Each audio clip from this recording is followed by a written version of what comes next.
Thank you, Mr. Chairman, and I think you covered, and we covered already, the issue of spectrum, but we look forward to working with you on that. That is a critically important issue for our economy and our leadership in the world.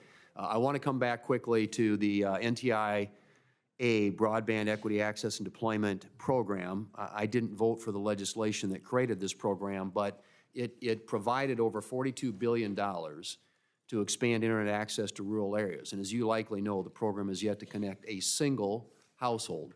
And the Biden administration included a number of requirements not envisioned by Congress in the program, including climate change mandates, rate regulation, onerous labor requirements, and other concerning items, which is why they haven't signed anybody up. And there isn't a single telecom in South Dakota, which represents and serves a lot of underserved areas, that can use the program because of all these mandates and conditions they put on it.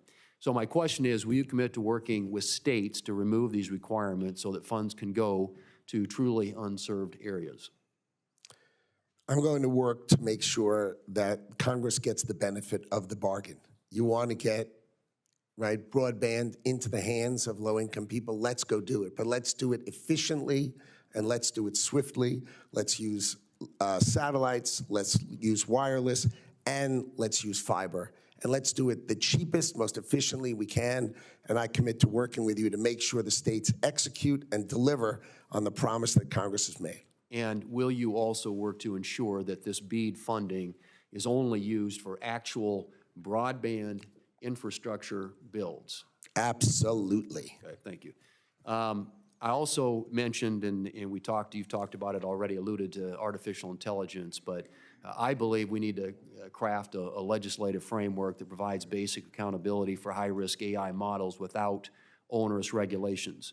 And as you and I know, the Biden administration only viewed AI as a threat that should be controlled. And I was encouraged to see President Trump's executive order reversing Biden's sweeping AI executive order, and for his leadership in developing a comprehensive pro-innovation AI plan that strengthens the U.S.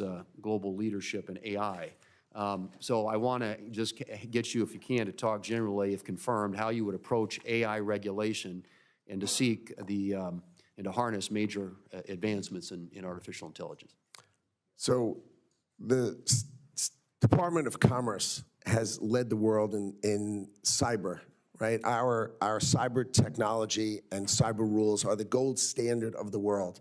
Let's leverage that model into the standards for artificial intelligence. Let's use what we're great at and leverage that again and use it again. So rather than think about it, we want to make sure we protect and defend our country, but we want to make sure that we lead.